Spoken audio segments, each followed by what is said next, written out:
Panorama group, जो सोचता है वो करता है। नमस्कार, न्यूज हाट में आपका स्वागत है। मैं कन्हैया भेलारी।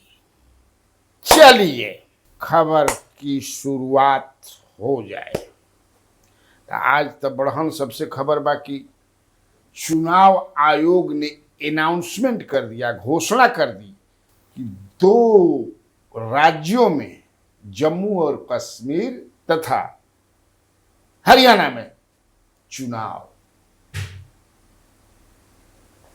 हुई।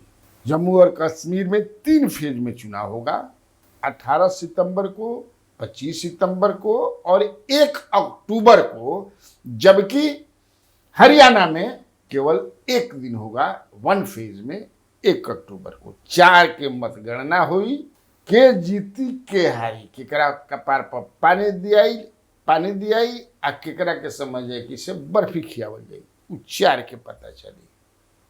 लड़ाई जबरदस्त है, लेकिन संभावना ये व्यक्त की जा रही थी कि 4 राज्यों में एक साथ चुनाव हो सकते हैं। 2 राज्य जो छूट गए वो कौन? झारखंड और महाराष्ट्र। बहरहाल क्यों नहीं हुआ, क्यों नहीं घोषणा की गई कि लगभग वही समय में सभा महाराष्ट्र के बाजी से। तो 26 नवंबर को विधानसभा की समाप्ति है, 26 नवंबर तक बाद। उसके बाद जो है झारखंड का भी दिसंबर में समाप्ति है। तो वही करीब हो रही।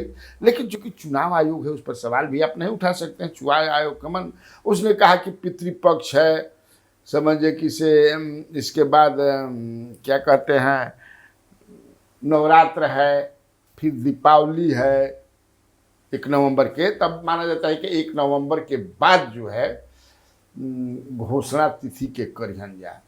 तो 1 नवंबर से लेकर के नवंबर में कब करा लिहन जाए, देखो क्या होता। लेकिन स्वतंत्रता दिवस की ढेर सारी शुभकामनाएं अपने देशवासियों को, अपने प्यारे झारखंड वासियों को, चंदनकारी मेरे विधानसभा क्षेत्र के वासियों को, बोकारो जिले के वासियों को। यह स्वतंत्रता बड़े ही कठिन संघर्ष के बाद हमें मिली है। आज जिस तरह से हालात हैं अपने पड़ोसी देशों में, इससे हमें अपने स्वतंत्रता का महत्व समझ में आता है।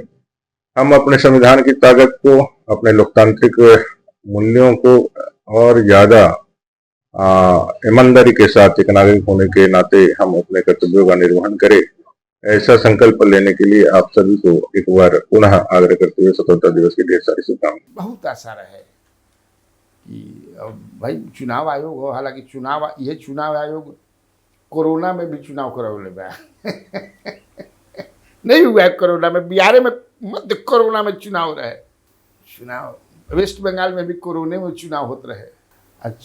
कोरोना एकदम खत्म ना भई रही तब उत्तर प्रदेश में चुनाव भई रहे 22 में, 20, 21, 22 न भई रहे चुनाव। लेकिन अब भाई चुनाव आयोग हो, उस पर सवाल नहीं उठा सकते हैं, बहुत दिक्कत है। अब कौन जीतेगा कौन हारेगा। लेकिन ये भी साथ साथ में अनुमान लगत रहे कि इसी के साथ जो है बिहार में जो 4 सीट का उपचुनाव हो रहा है, रामगढ़, तरारी, बेलागंज और इमामगंज, वो हो जाएगी। ओकरो जो लड़ता बाण समझ के ऐठल चलता हेने जाता होने जाता हे पार्टी में लड़ता एकदम पूरा। हालांकि तय बाकी के का लड़ी, अब बताइए दिले बानी, अब कतला भी बताइए ओकरा के कि रामगढ़ सिक्के लड़ी, जान लीजिए एकदम फाइनल है। हमारे पास जो द्वंद दस्ता जो हमारा कहता है, जगदानंद सिंह का बेटा अजीत सिंह लड़ेंगे, इनमें कोई डाउट नहीं है, लिख लिया जाए। राजद के वही कैंडिडेट होंगे रामगढ़ से, और भाजपा से जो होंगे वो अशोक सिंह होंगे। ठीक जी, इसमें कोई नहीं। अब तरारी में भाजपा से सुनील पांडे होंगे 100%, और राजू यादव जो हैं CPIM लिबरेशन माले से होंगे। बेलागंज में सुरेंद्र यादव जो बने हैं उनके पुत्र होंगे 100%। अब पुत्र के क्या नाम हो देख के नंबर फोटो लगा दिया हो याद के परत। और जेडीयू की मनोरमा देवी होंगी, इसलिए कि नीतीश कुमार ने चुनाव अगर हो तब बेटा पर रॉकी पर कभी नहीं बनेंगे, जान लीजिए।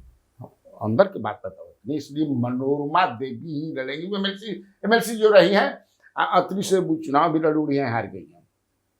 बिंदी यादव की पत्नी है, बिंदी यादव ही बड़ा मजबूत आदमी रहा। पूरा बिंदी यादव नाम था, बिंदी यादव, समझिए। अब चलिए इमामगंज, तो इमामगंज में एगो तो जीतन राम मांझी के घर से पाका बा, ओकरा के जेकरा के लड़ावस्या है। राजद से उदय नारायण चौधरी से मेरी बातचीत हुई थी, वही रही घूमत घूमत एक दिन राजद कम करके सुनते चुनाव लड़ रहे थे, बस हम चुनाव लड़ गए। हम तो कहने भी नहीं गए, मांगने भी टिकट नहीं गए, हम चुनाव नहीं लड़ते हैं। लड़ेंगे तो मेन वाला 25 वाला लड़ सकते हैं, ये व्यवहार 30 में नहीं लड़ेंगे। तो क्या लड़ी, तो वहाँ कई दावेदार हैं, हम दावेदार के नाम भी पता वो बढ़न, लेकिन यही बीच और भी दावेदार बढ़ गए हैं। रोशन मांझी जो है वो भी, वो लोजपा में थे, लोजपा से फिर जदयू से फिर अभय कुशवाहा एने अलन, तो अभय कुशवाहा के साथे साथे राजद में आ गलन, तो वो बेचे दावेदार बढ़न, लड़ल भी बढ़न 1-2 बार, ठीक वहां से लड़े हैं इमामगंज से, एक बार तो बड़ा कम वोट से हारे थे। एक और दावेदार हैं ऋतु प्रिया चौधरी, ये भी हैं, इस समझिए कि इनके पति सिद्धार्थ कुमार इंजीनियर हैं, ये जान लीजिए, और ये दांगी समाज के हैं, लेकिन वो पासी समाज की हैं, ऋतु प्रिया चौधरी जो है, तब है ना। और दांगी समाज के लोग इमामगंज में बहुत हैं, इमामगंज टिकारी में, मैंने इमामगंज में तो पूछा मत, दांगी समाज के समर्थन से ही अभय कुशवाहा जो है किला फतह कर देना या चित्तौड़गढ़ तोड़ देना, मैं बता देता हूँ। तो इसीलिए ये भी हैं। दांगी वर्ल्ड ऑर्गेनाइजेशन के फाउंडर भी इनके भसुर हैं, प्रेम कुमार विद्यार्थी, झारखंड में शिक्षक हों, लेकिन इनको चलाते हैं लोग दांगी वर्ल्ड ऑर्गेनाइजेशन, उसके फाउंडर हैं। हाँ, उसके साथ दांगी समाज भाई जुड़ल बा, तो यही है। तो मैंने बता दिया, हमको जो है इसको मान करके चलिए कि यही होगा। लेकिन वही इधर से इमामगंज में एक तरफ से कौन होगा, रोशन मांझी होंगे या ऋतु प्रिया चौधरी। हालांकि ऋतु प्रिया चौधरी अभी राजद ज्वाइन नहीं की है, लेकिन पता है कि वो चाहती हैं कि कन्फर्मेशन हो जाए लालू यादव से कि हाँ टिकट मिली तो हरे के, तब खट से ज्वाइन कर दिया। तो अब अभय कुशवाहा भी, क्योंकि अभय कुशवाहा के क्षेत्र में इमामगंज है, लोकसभा क्षेत्र में 6 विधानसभा होला ना, तो वो किसको चाहते हैं ये देखना पड़ेगा। लेकिन इसी बीच अब दूसरा माने वही मेन खबर पर ले चलता नहीं कि एक चर्चा ये भी थी जो मैं बताया कि महाराष्ट्र और झारखंड में भी चुनाव हो जाए। लेकिन अब ये भी चर्चा बा कि का माने ऐसा तो ना हो सकेला, नीतीश कुमार के भी चाहत रहल बा कि हमार सीटवा कम बा, तो एक साथे 3 गो राज्य के चुनाव हो जाए, महाराष्ट्र, झारखंड और बिहार। तो जब चुनाव कराओ के बताओ, उपचुनाव कराए के क्या जरूरत बा, इससे उपचुनाव ना बोला भाई। एक चर्चा बा, हम 100% नहीं कहते यही का मान लिया जाए। और मेरी इस चर्चा से पहले आज अभी भी चिराग पासवान भी कहते हैं ऑन द रिकॉर्ड, उनको लगता है कि चुनाव कभी भी हो सकता है, अभी भी वो कहते हैं हो सकता है चुनाव। हालांकि राजद के जनता भाजपा के लोग अब कहते हैं कि नहीं समय पर होगा और मुख्यमंत्री ही हमारे प्रोजेक्टेड चीफ मिनिस्टर होंगे बदले समीकरण के बाद। कल जो है मुकेश सहनी भी ने भी कह दिया है, तो उनको लगता है कि चुनाव कबहू हो सकेला। तो इन लोगों को भी ऐसा फीडबैक, अच्छा तैयारी जम के चल रहा बा, सबकी तैयारी चल रही है। देखे राजद भी एकदम तैयारी में खूब जबरदस्त लागल बा, भाजपा भी लागल बा, जेडीयू तो लगा ही हुआ है। तो ऐसा हो सकता है क्या? क्योंकि ये चर्चा उस समय भी जब नीतीश कुमार राजद को छोड़ करके अब पुनः जो है भाजपा के साथ गए, तो ये हो कि भाई जो डील भैलवा में इहो भैलवा कि नहीं चुनाव जब मैं चाहूंगा तब हो जाना चाहिए। तो क्या बात होता, अभी तो समय बाद माने 2 गो गए, नवंबर दिसंबर में होई, तो अभी तो कहीं कुछ हुई, तो इहो अपन एगो कैबिनेट क के अब हम करे के कर दियन हो गई। ऐसे तैयारी रखिया जा, जान लिया, नीतीश कुमार के माथा कोई ना बुझे, जे माथा बुझ जाई उ लाल बुझकड़ होला। हाँ, सब आदमी के तो उनका माथा पकड़ने में माथा कबर जाला, हम लोग का भी माथा कबर जाता है। तो ठीक है, आज के लिए इतना काफी है। जो बिहार में बाहर है और आप लोगों को कन्हैया भेलारी का नमस्कार।